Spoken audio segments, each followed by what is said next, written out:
Welcome to the Positively Focused YouTube channel and welcome to the Raw blog.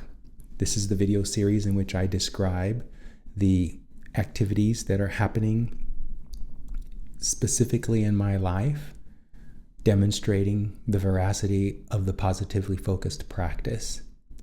All the other videos that I create for this channel are usually about client experiences.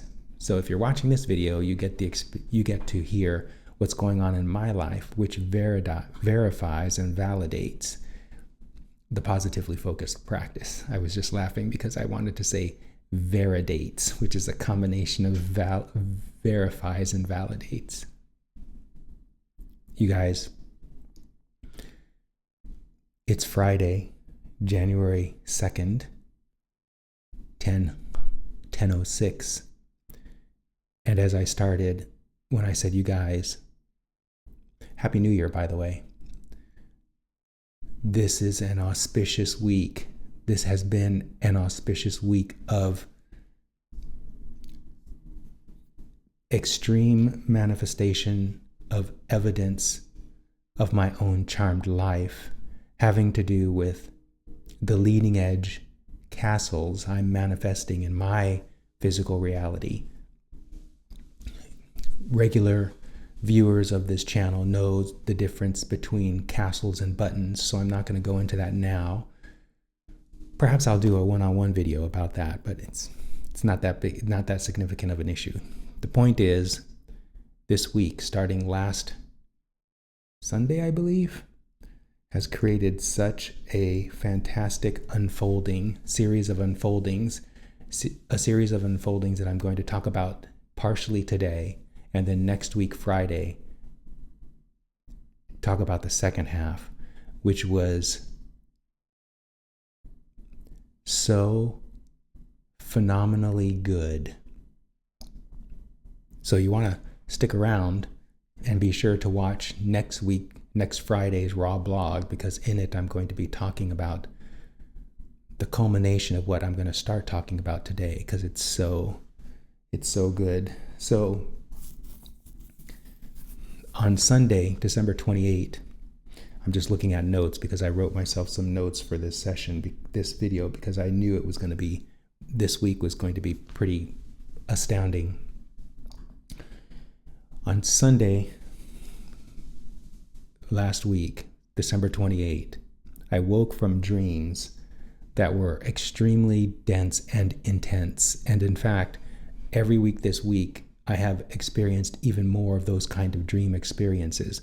Now, I believe I will append to this video the dreams that I'm talking about that happened on December 28th.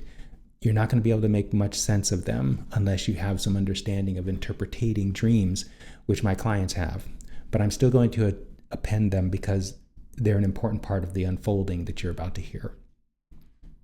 So I had these dreams and I interpreted them, and essentially what they were telling me was that the dreams were inviting me to a new level of vibrational reality, a new level of being, one associated with where I'm wanting to be rather than where I am. They were a mirror, an indicator, an invitation, again, reflecting back to me what I was doing versus what I'm wanting. And what I realized from the dreams was that I have been focusing primarily on enjoying what is, rather than leaning toward what I want to be. This is so good, you guys. This is so good what happened. So this is on Sunday, December 28th. I got these dreams, did the interpretation, and came to the realization I just shared with you, that I was focusing on enjoying more what is, rather than leaning on what I'm wanting reality to be. Now, my life is good. I'm enjoying my client practice. I'm enjoying the financial abundance that I'm having to the degree that it's manifested at this moment. I'm enjoying this new apartment that I'm living in, which is a joy. By the way, there was some significant contrast that happened on New Year's night that I may talk about, but I don't want to amplify it. But it was that contrast that I'm not going to talk about served me tremendously because it amplified for me exactly what I'm talking about here. And that's why contrast is so good. So on the 28th, I woke up and interpreted these dreams and realized what I was doing. Again, for the third time, I was focusing on enjoying what is in my life rather than leaning in the direction of where I'm wanting to be.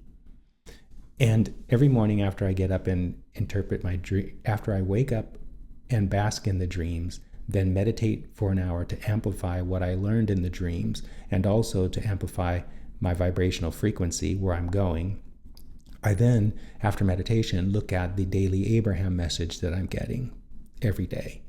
And December 28th's Abraham message was right in line, as they usually are, with where I was, with what I had interpreted from my dreams.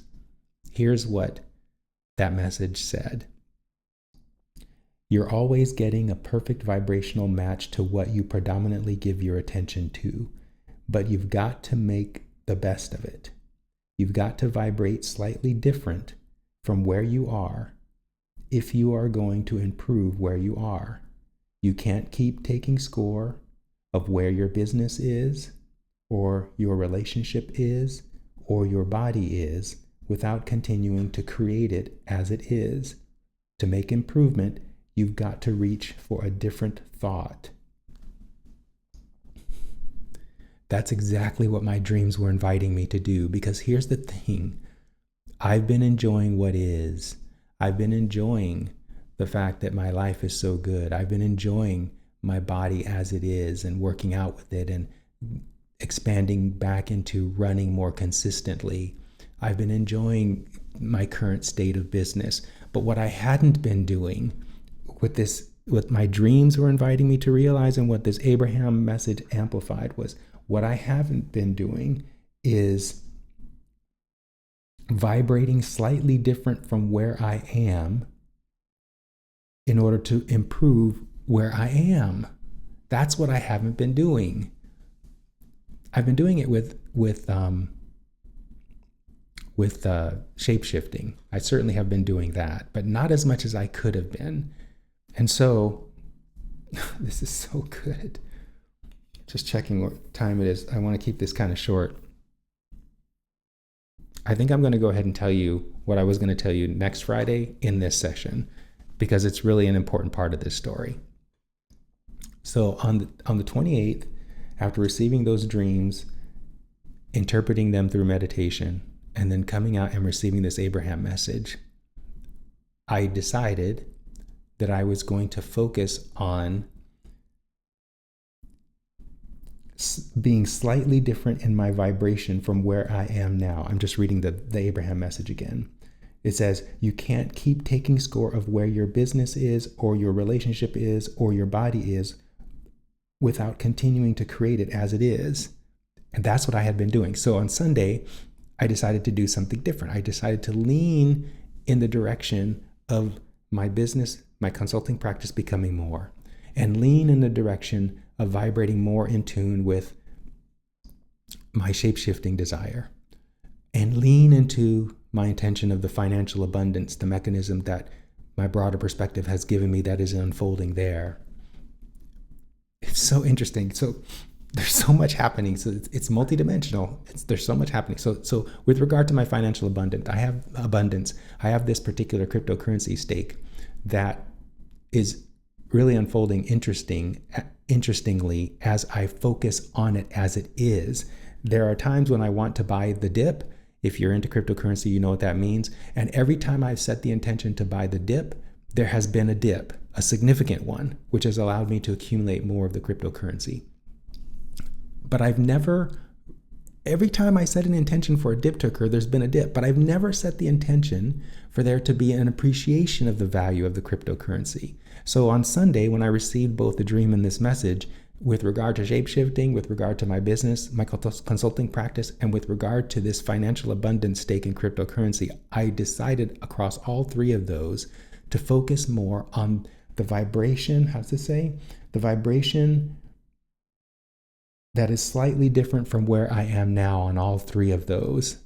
There were some buttons that I did the same thing on, and I've been doing that all week this week, and it's just what has happened is astounding. So I started that on Sunday.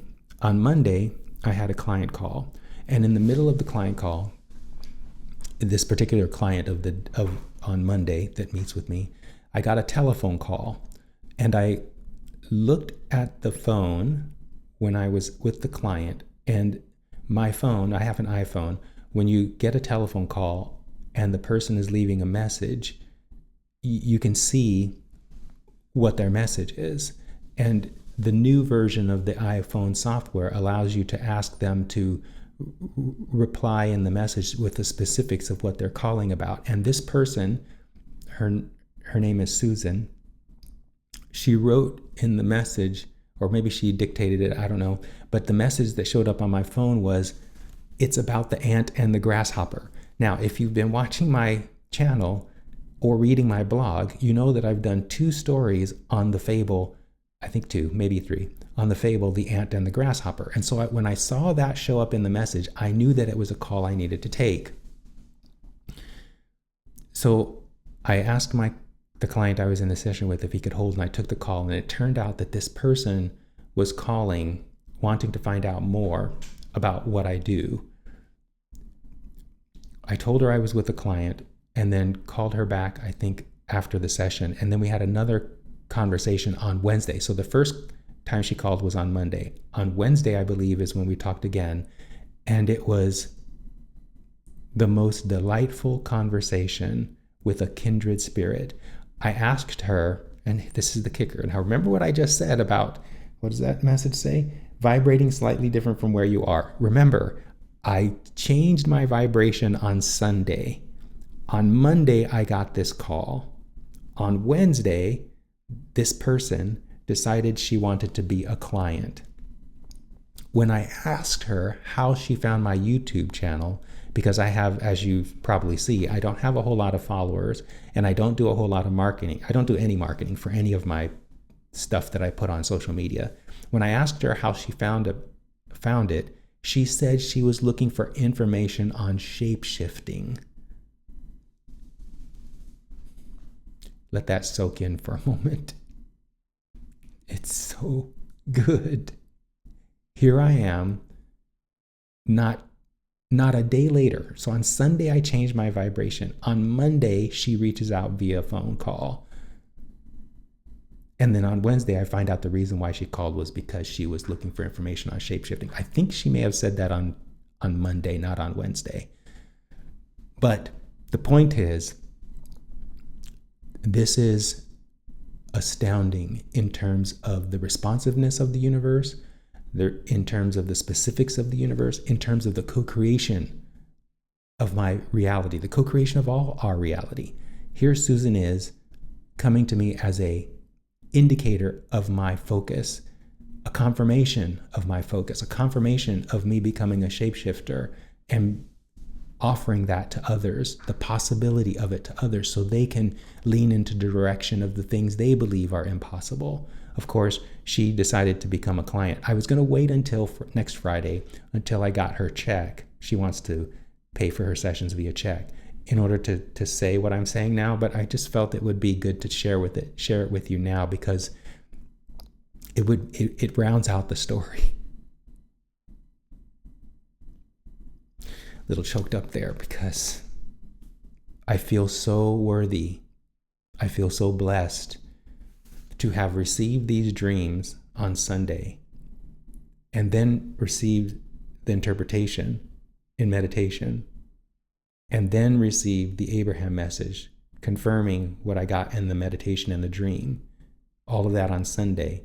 And then on Monday, in a wonderful conversation with the client, received a telephone call from someone who is representative of everything that happened on Sunday, including my shift in my vibration. This stuff is real. This is real. This manifestation business is real. Okay, I think that's all I want to talk about this week in the Raw blog. It's really astounding. So I'm at 15 minutes. It's going to be a little bit shorter when I edit it.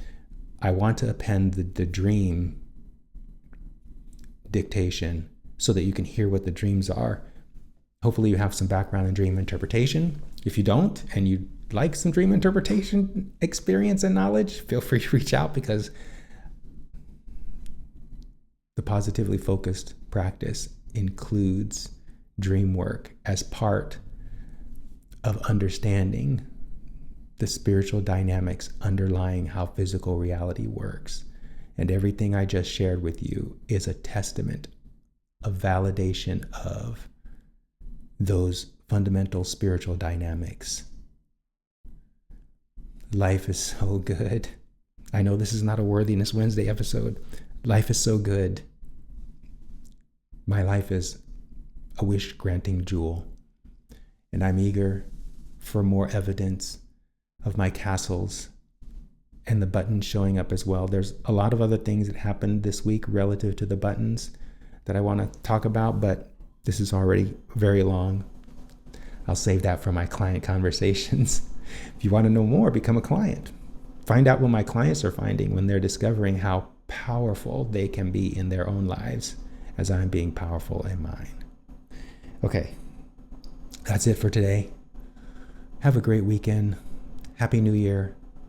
See you in the comments and see you in the next video.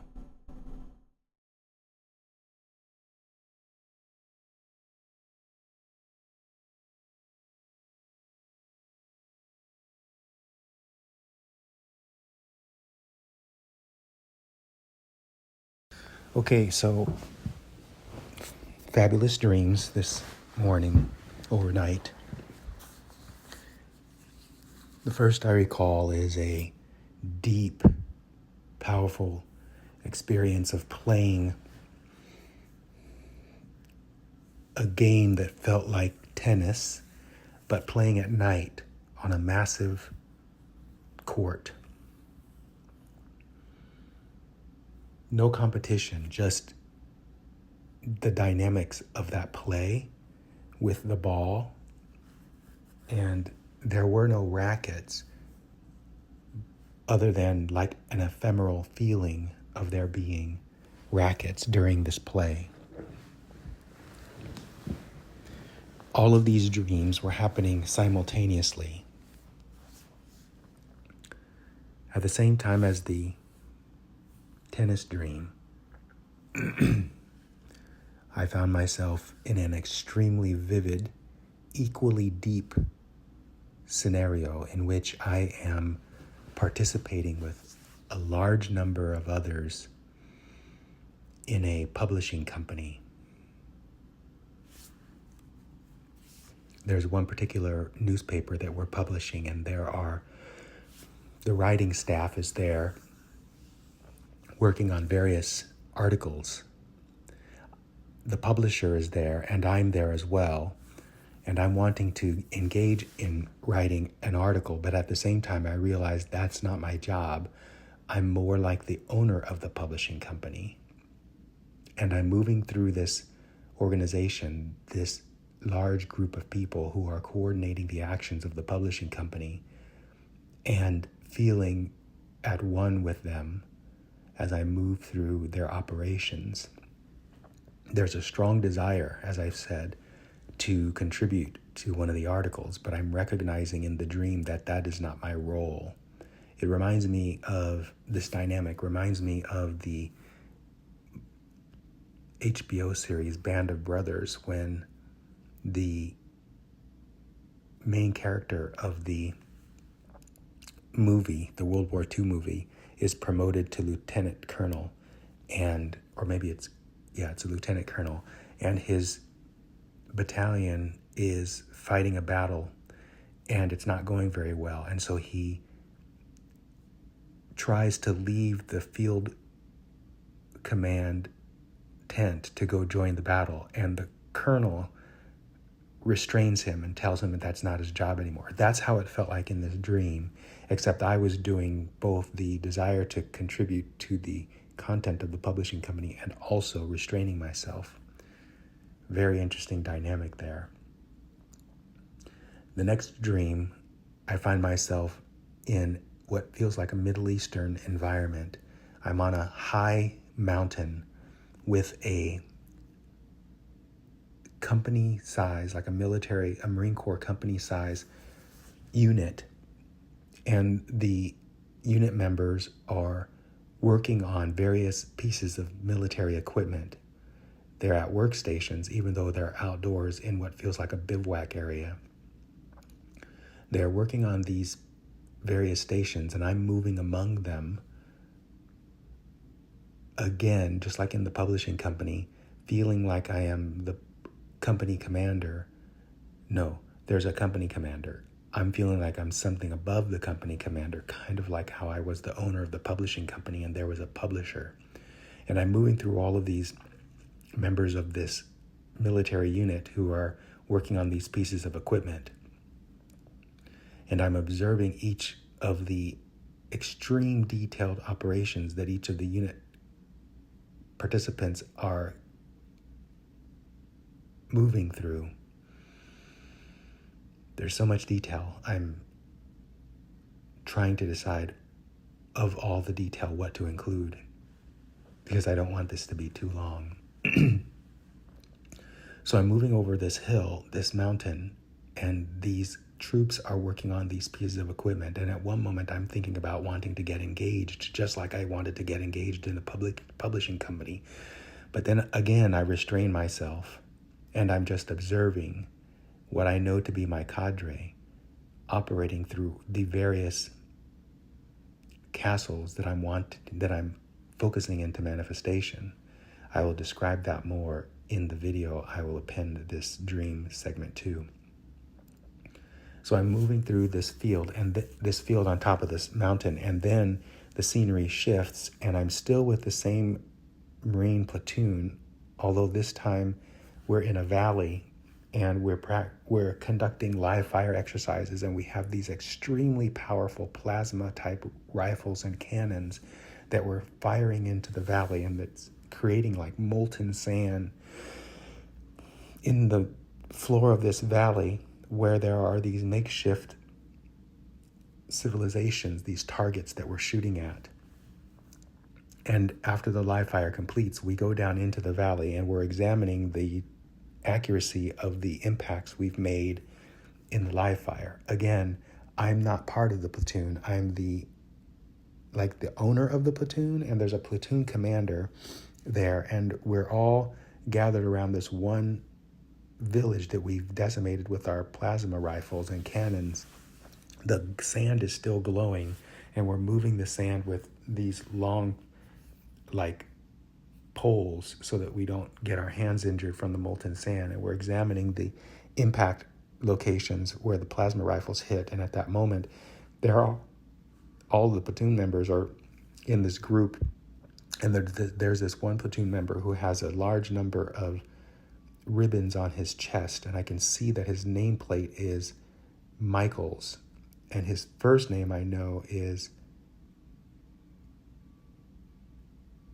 his last name is Matthews, and I remember his first name is Michael. Michael Matthews is his name, and there's a guy there who's talking to this soldier, and he's wearing Army Specialist insignia, which is interesting because I thought it was a Marine unit.